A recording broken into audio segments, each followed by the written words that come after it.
In 1987, director Paul Verhoven released his film Robocop onto the, unsuspecting world. I remember this film making some ripples even back when I was a kid. I was 7 years old when this came out, so obviously not old enough to go and see it at the cinema. But I do remember around the age of 9, I think it was. I was still in primary school, and I think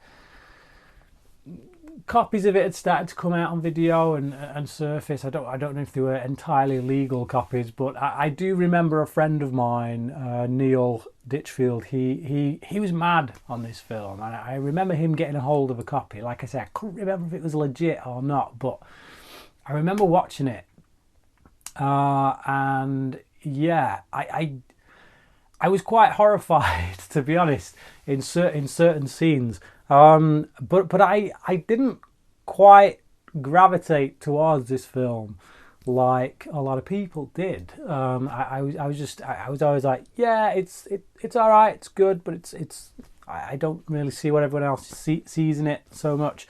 Although there were some ridiculously cool things in it, even back then. It's been a long time, many years since I've seen it, and Arrow have recently released a special edition. And I thought, you know what? I have revisited Total Recall recently, and it was much, much better than I remember it being. And Starship Troopers is really great action sci-fi film as well. So you know what? I'll get this. I'll get the Arrow special edition, because I've got a feeling this is going to be a film that now, being an older guy, I'm going to appreciate a lot more. So I did. I picked it up. I've watched it.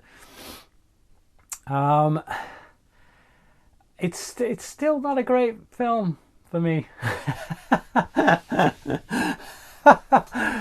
It's a good film. Robocop is a good film. I know I've probably just lost half my audience already with that previous statement. It is good. I still don't. Yeah, there's something about this film that just doesn't quite do it for me. I can watch it. I will watch it again at some point. I like the concept.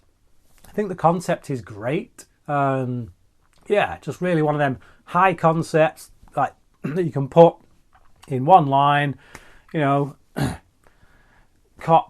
Murdered cop is resurrected as a Robocop. It's like that's a very high concept.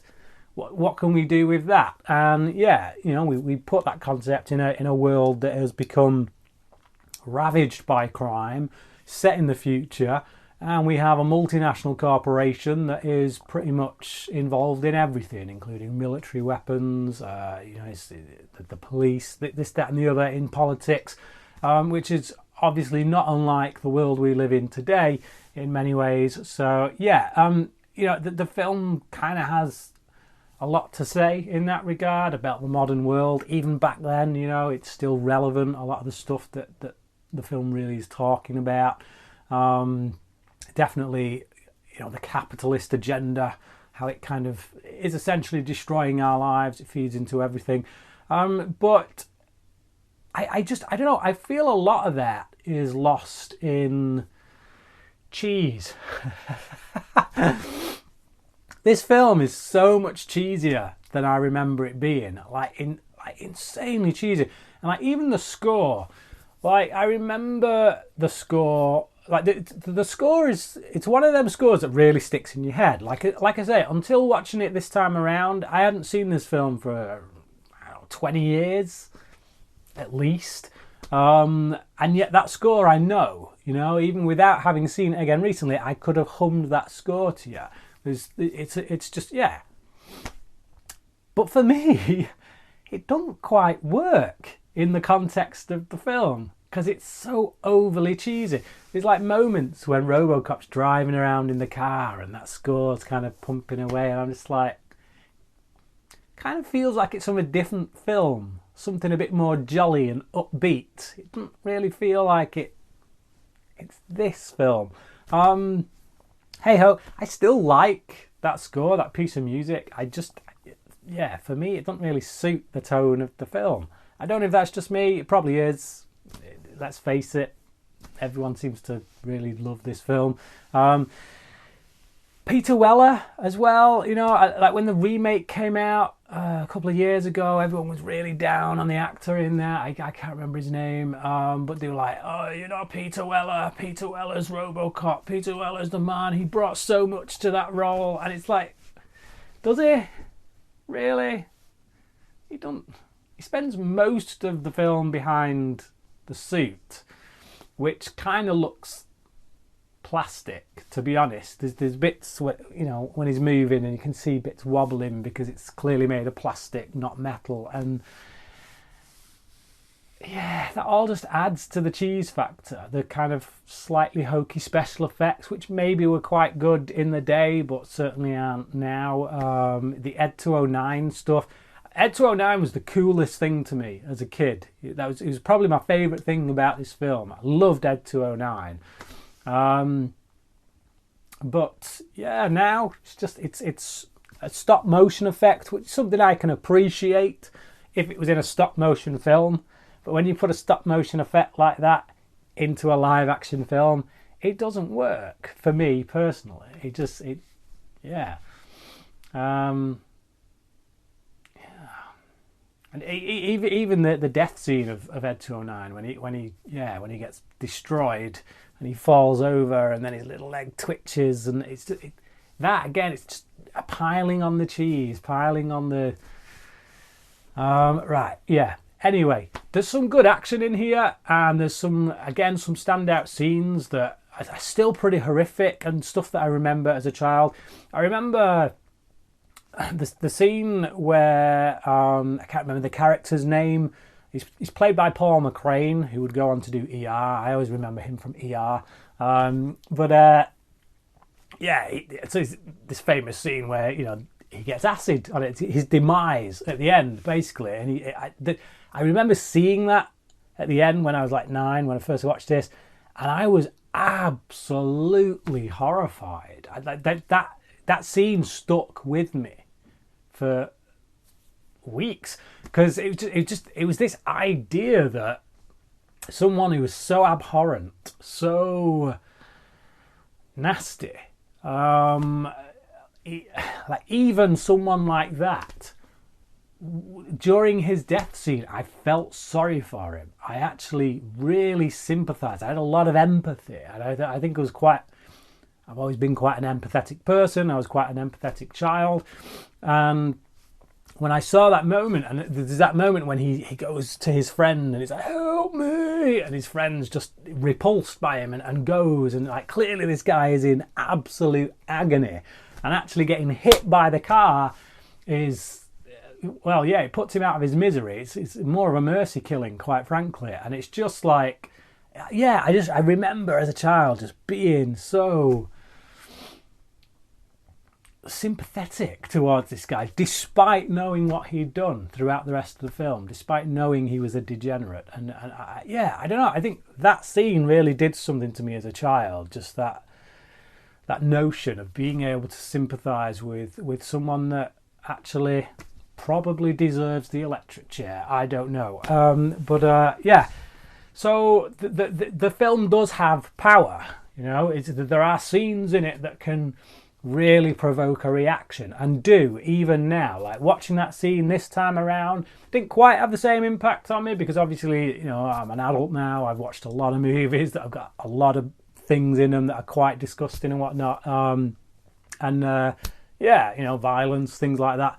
But even that scene now still has a similar kind of impact. Maybe not as weighty, but yeah.